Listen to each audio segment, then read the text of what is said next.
안녕하십니까. 김정구 GTV입니다.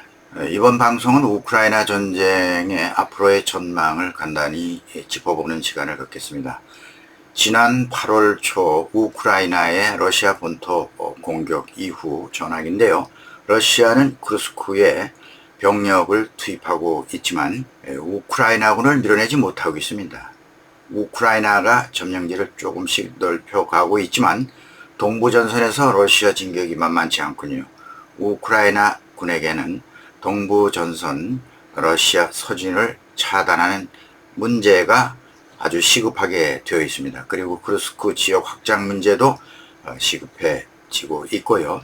그래서 이를 위해서는 서방의 추가 무기 지원과 러시아 내륙 깊숙한 지역에 바로 러시아 전력 자산인 유류 시설을 타격할 장거리 타격 무기가 절실해지고 있는 상황입니다. 러시아는 우크라이나가 쿠르스크 진격에 집중하는 사이에 우크라이나 교통의 요지인 병참 중심지 포크로우스크에 집중하고 있습니다. 강하게 밀어붙이고 있죠. 우크라이나로서는 상당히 어려운 전황 가운데 놓이게 되었습니다. 게다가 러시아는 서방의 도발이 확대되면 우리가 사용할 수 있는 핵 사용 문턱을 낮추겠다, 이런 식으로 으름장을 놓고 있는 형편입니다. 이것은 아직도 러시아가 우크라이나 본토 공격에 충격에서 벗어나지 못하고 있음을 말해주고 있습니다. 그런데 푸틴 러시아 대통령은 몽골 방문을 하게 되어 있는데요.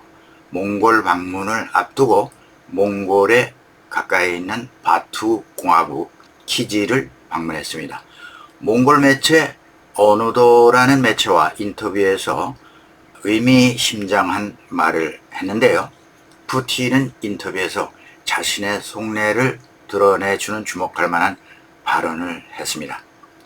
이것은 이미 서방 세계가 간파한 지 오래지만 이런 얘기죠. 우크라이나의 비극적 현 상황을 내 외부 영향을 받은 결과다. 말하자면 자기는 침략자가 아니라는 그런 내용입니다. 그러면서 서방의 고의적인 반러시아 정책에서 비롯된 것이어서 서방의 책임이 크다라고 전쟁의 책임을 서방 세계에 뒤집어 씌우는 발언을 했습니다. 또 이렇게 말했죠. 옛 소련 지도자들의 결정도 부정적 영향을 미쳤다. 그러면서 소련 시절 지도자들에게 그 책임이 크다, 이렇게 그 책임을 돌렸습니다. 이렇게 말했죠. 이오시프 스탈린은 폴란드, 루마니아, 헝가리에 속했던 영토를 우크라이나에 주었다.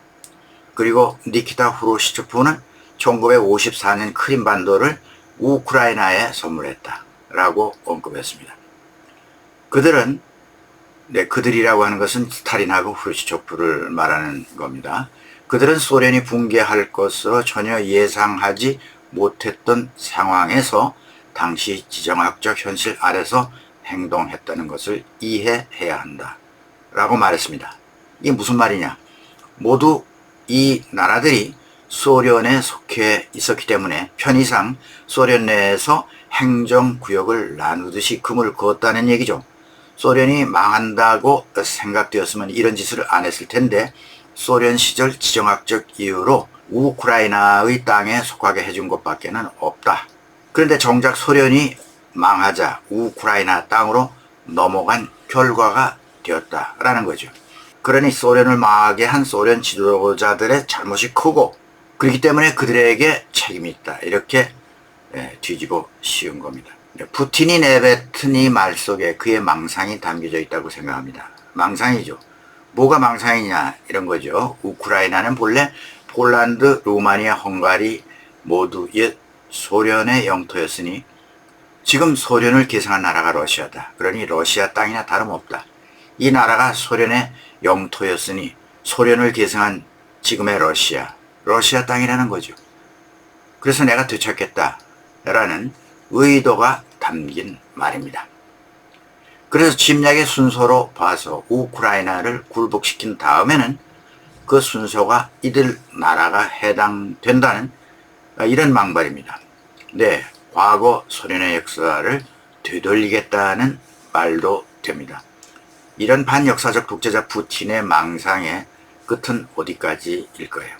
자국 영토 쿠르스크도 점령당하는 주제에 우크라이나를 굴복시킨다고? 네, 벌써 전쟁은 3년째 이어지고 있습니다. 전상자 50여만이 넘어서고 병력과 무기가 고갈돼서 한계에 이르렀는데 전쟁을 계속하겠다? 네, 어떻게 될지 일단 두고 볼 일입니다.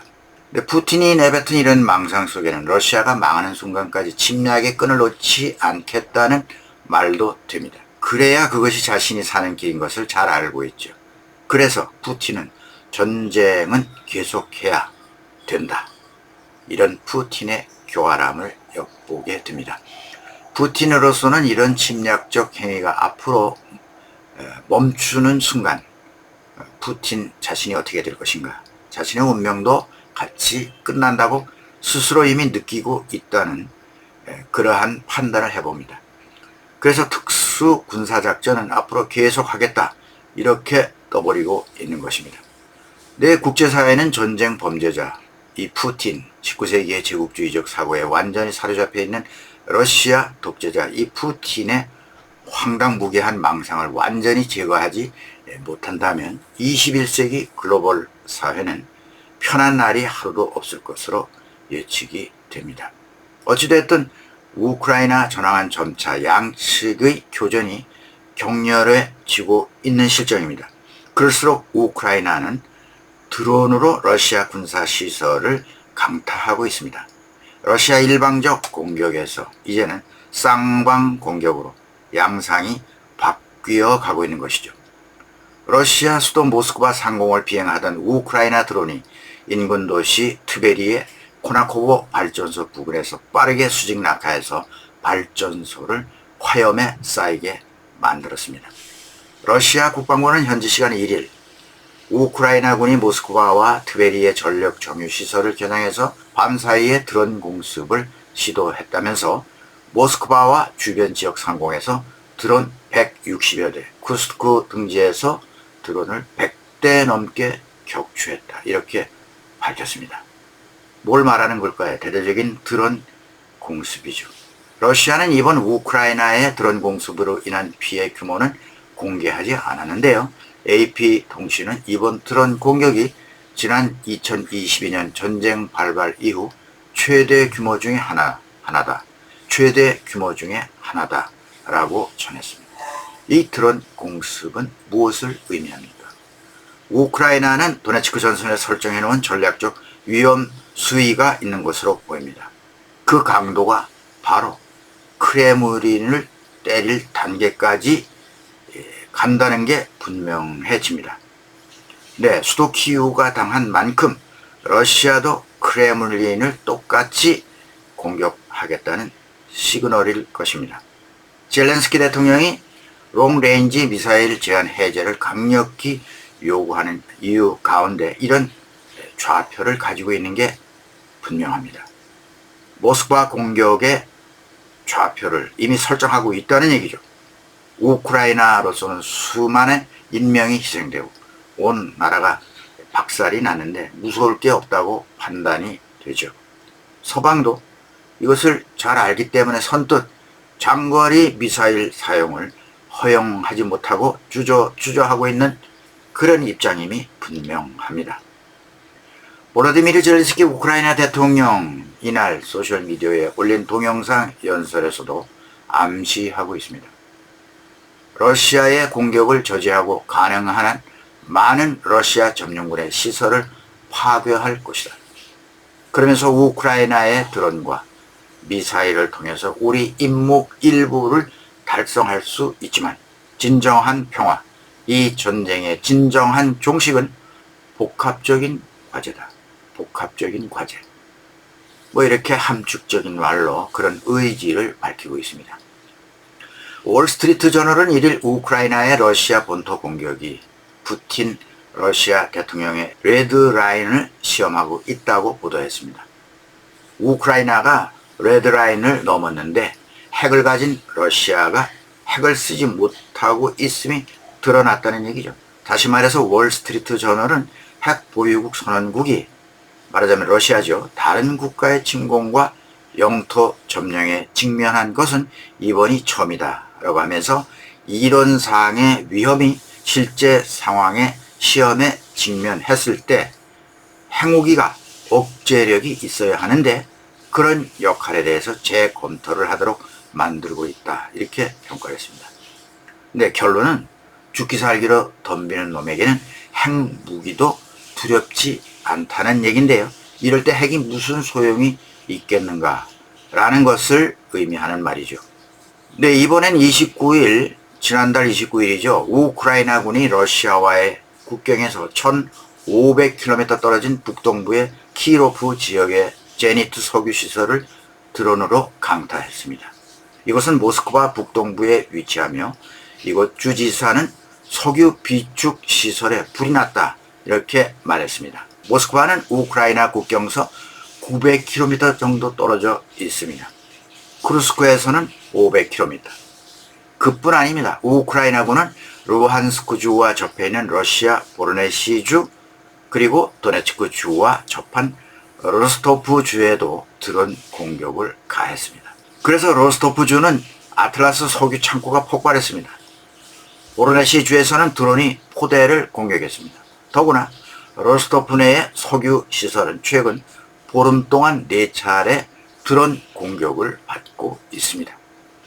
우크라이나는 여름 들어서서 앞서 언급한 대로 러시아군이 포크로스크 등 우크라이나 교통요지를 끈질기게 공략하자 한 달 전부터 러시아 영토 내의 석유 시설 등에 대한 드론 공격을 급격하게 강화했습니다. 이 공격용 드론은 자체 생산 드론이죠. 거의 절대적으로 자체 생산 드론에 의지하고 있습니다. 지금 우크라이나 드론들의 비행거리는 1000km가 넘는 러시아 내륙 깊숙이 확대되고 있는 중입니다. 젤렌스키 대통령은 공중 유도폭탄 공격으로 하르키우에 많은 피해를 입었습니다.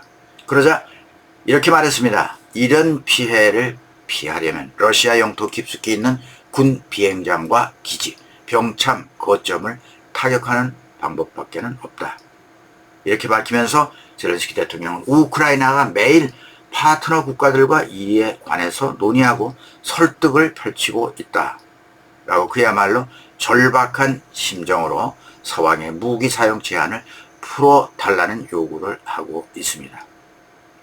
또 미국과 영국, 프랑스, 독일에 호소하면서 우크라이나와 우크라이나 국민을 진정으로 완전히 보호할 수 있는 역량이 필요하다. 말하자면 장거리 타격 능력과 서방의 장거리 포탄과 미사일을 동원할 수 있도록 허가해 주는 것이 절실하다, 이렇게 역설했습니다. 한편 러시아는 또 어떻게 협박을 했느냐.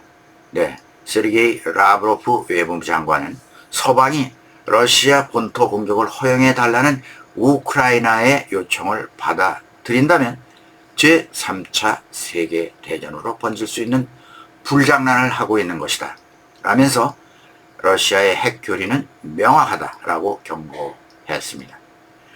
네, 서방 세계가 우크라이나에 지원받은 장거리 미사일을 사용하게 하는 문제는 우크라이나 전쟁의 가장 기묘한 당면 문제가 된 것이 틀림없습니다. 하지만 이런 시급성을 보완할 수 있는 자체 무기로 우크라이나는 장거리 공격 드론과 미사일을 지금 꾸준히 개발하고 있는 것으로 알려지고 있습니다. 네, 이제 우크라이나 전쟁은 국가 운명을 걸고 사력을 다하는 군대와 왜 싸우는지도 모르고 전선에 끌려가서 살기 위해서 도망치고 백기투항하는 러시아 군대의 싸움이 되었습니다. 전쟁의 승패를 여러분, 푸틴이 망상을 펼치는 것과 비교하면서 여러분께서 한번 판단을 해보시기 바랍니다. 네, 오늘은 여기까지입니다. 시청해주신 여러분 대단히 감사합니다. 김정구 GTV입니다.